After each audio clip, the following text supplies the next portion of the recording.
د ملګرو ملتونو د امنیت شورا د وروستي راپور په تړاو د افغانستان اسلامي امارت د ویان څرګندونې. د ملګرو ملتونو امنیت شورا د تعزیراتو کمیټې د تحلیل او نظارت ټیم 14 راپور چې د افغانستان د وضعیت د افغانستان اسلامي امارت د غړو او پر نړیوالې سولې او امنیت یې د اغیزو په اړه یو اړخیز غیر متوازن او له واقعیت لرې راپور نشر کړی. موږ یې په اړه خپل دریځ په لاندې توګه وړاندې کوو. د افغانستان اسلامي امارت د ملګرو ملتونو د امنیت شورا د تعزیراتو دوام او دا ډول راپورونه یې له تعصبه ډک د خپلواکۍ او عدم مداخلې اصولو سره په ټکر کې بولي او غوښتنه کوي چې باید د پای ټکی ورته کېښودل شي.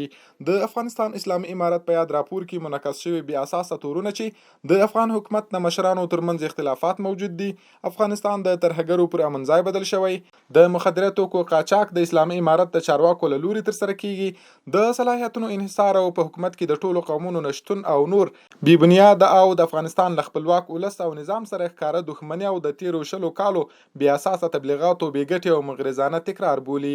د اسلامي امارت د مشرانو ترمنځ د اختلاف د شتون افوا په ځانګړې توګه د تیرو 20 کلونو د پروپاګند دوام بولو. موږ د دغه راپور ارزونه چې اسلامي امارت د ګاونډیو او سیمې هیوادونو له مخالفینو سره مرسته کوي یا د افغانستان خاوره د نورو هیوادونو خلاف استعمالوي په کلکه ردوو. د دې راپور له محتوا څخه ښکاري چې یا خو یې لیکونکي معلوماتو ته لاسرسی نه لري یا قصداً حقایق تحریفوي او یا یې هم د معلوماتو سرچینې د اسلامي امارت تښتېدلي مخالفین دي. د افغانستان اسلامي امارت ټینګار کوي چې خپلو ژمنو ته متحد دی او د دې ډاډ ورکوي چې د افغانستان له خاورې ګاونډیو سیمې او نړۍ هیوادونو ته هیڅ ډول ګواښ متوجه نه دی او افغانستان هیڅ چاته د دې اجازه نه ورکوي چې خاورې د نورو خلاف استعمال شي. د یادولو وړ ده چې د اسلامي امارت شاوخوا 2 کلونو واکمنۍ زموږ دغه ادعا ثابته کړې ده چې په پایله کې د ګاونډیو او سیمې له مهمو هیوادونو سره د افغان حکومت اړیکې ورځ تر بلې پراخیږي او د مشترکو ګټو پر بنسټ یې ښه پرمختګ کړی دی.